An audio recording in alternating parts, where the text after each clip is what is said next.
வணக்கம் மக்களே. ஸோ இப்போ நான் ரியாத்தில் இருக்கேன். மணி இங்கே 12:30 மணி. ஒரு சின்ன விஷயம் மட்டும் உங்க கூட பகிர்ந்துக்கணும்னு தோணுச்சு. ஸோ காலையில் கிளம்பி மத்தியானம் இங்கே ஒரு 2:30 போல் இங்கே லேண்ட் ஆனப்போ இந்த காற்று நம்ம ஊரில் காற்றா நம்ம அதை நேசிப்போம்ல. இந்த காற்று பட்டோன்னா சில்லுன்னு ஒரு சந்தோஷம் இருக்கும்ல.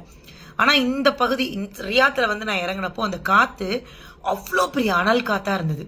அந்த வெயிலில் கால் வச்ச உடனே நம்ம சொல்லுவோம்ல, ஏ அப்பா பங்குனி வெயில் பல்ல காட்டுதுன்னு. இங்கே ஒரு 15,000 பங்குனி வெயில் இருந்த மாதிரி இருந்தது. அப்போ கூட்ட வந்த சார்ட்ட சொன்னேன், என்ன சார் இவ்வளோ, எனக்கு தெரியும், ஏன்னா ரியாத் எனக்கு ரொம்ப புதுசு கிடையாது. எங்கள் அத்தா 45 வருஷம் இங்கே இருந்தாங்க. கிட்டத்தட்ட என் தம்பி ரியாஸ் எல்லாருமே, இப்போ என் அண்ணன் என் சச்சா எல்லாம் என்னை பார்க்க வந்தாங்க. எங்கள் அக்கா பையன், என் தம்பி, இன்னொரு தம்பி, எல்லாருமே ரியாத்து தான். ஸோ சவுதிங்கிறது என்னை பொறுத்த வரைக்கும் இது எனக்கு இன்னொரு தாய் வீடு மாதிரி இருக்கும். ஆனால் இந்த வெயிலை தாண்டி எப்படி மக்கள் இருக்காங்க, எப்படி உழைக்கிறாங்க அப்படின்னு நாங்கள் சும்மா அப்படியே பேசிகிட்டே இருக்கும்போது அப்படியே எல்லாருக்கிட்டே பேசும்போது சொன்னாங்க, நம்ம ஊர்லேருந்து இங்கே நிறைய பேர் வேலை பார்க்குறாங்க. இந்த கட்டட வேலை தொழில் பார்ப்பாங்களா அவங்க, இந்த லேபர்ஸாக இருக்கக்கூடியவங்க பாடெல்லாம் ரொம்ப பெரிய கஷ்டம் பாடு. படிச்சுட்டு இந்த பெரிய பெரிய இன்ஜினியர் அந்த மாதிரி இருக்கிறவங்க வேணா, சாஃப்ட்வேரில் இருக்கிறவங்க வேணா கொஞ்சம் அப்படியே ஏசியில் இருந்துட்டு ஏசியில் போயிட்டு வரலாம்.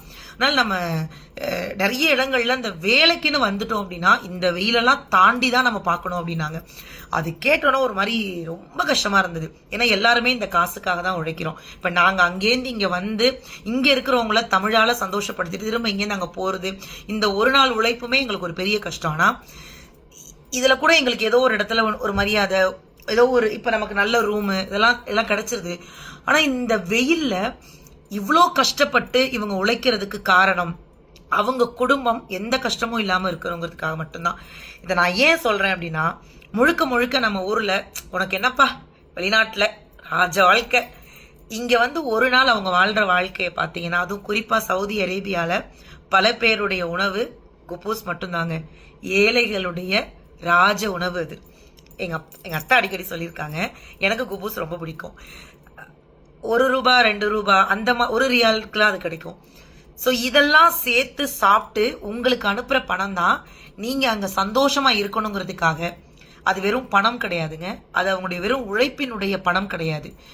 ஒட்டுமொத்த ரத்தத்தையும் உருக்கி சம்பாதிக்கக்கூடிய பணம். தயவு செய்து வெளிநாட்டில் இருக்கிறவங்க கூடிய பிள்ளைங்க, அவங்க மனைவி எல்லாம் முடிஞ்ச வரைக்கும் அந்த பிள்ளைங்க நல்லா படித்து இங்கே இப்படி ஒரு கஷ்டப்பட்டு அந்த பணம் வருது அப்படிங்கிறதெல்லாம் தாண்டி அப்பாவிற்கும் அண்ணனுக்கும் தம்பிக்கும் மாமனுக்கும் மச்சானுக்கும் ஒன்று பெருமை தேடி கொடுக்குற விதமாக நல்ல ஒழுக்கத்தோடு நல்ல கல்வியை படிச்சுக்கோங்க. இங்கே கட்டடம், அவ்வளோ பெரிய கட்டடத்தில் அந்த சுமையை சுமக்கிறதுக்கு ஒரு மிகப்பெரிய காரணம் குடும்ப சுமையை நீங்கள் சுமந்துடக்கூடாதுங்கிறதுக்காக தான். எல்லா வெளிநாட்டில் வேலை பார்க்குற ஆண்களுக்கும் இந்த கஷ்டம் இருக்கும். குறிப்பாக கல்ஃப் கண்ட்ரி ஏன் சொல்கிறேன்னா, வெயிலுடைய தாக்கமும் சரினா, இது பாலைவன பகுதி. இந்த பகுதியில் 1 ரூபா சம்பாதிக்கிறது எவ்வளோ கஷ்டங்கிறத நான் குடும்ப ரீதியாகவும் பார்த்துருக்கேன். இந்த மாதிரி நிகழ்ச்சிக்கு வரும்போது இந்த அனல் காத்து 1000 கதைகளை சொன்னிச்சு. இன்னைக்கு அந்த 1000 கதைகளும் அத்தனை ஆண்களுடைய வழியையும் சொன்னிச்சு. இல்லைனா இந்த நேரத்தில் உட்காந்து கண்டிப்பாக நான் இந்த வீடியோ எடுத்திருக்க மாட்டேன். ஸோ எல்லா ஆண்களுக்கும் ஒரு பெரிய சல்யூட்.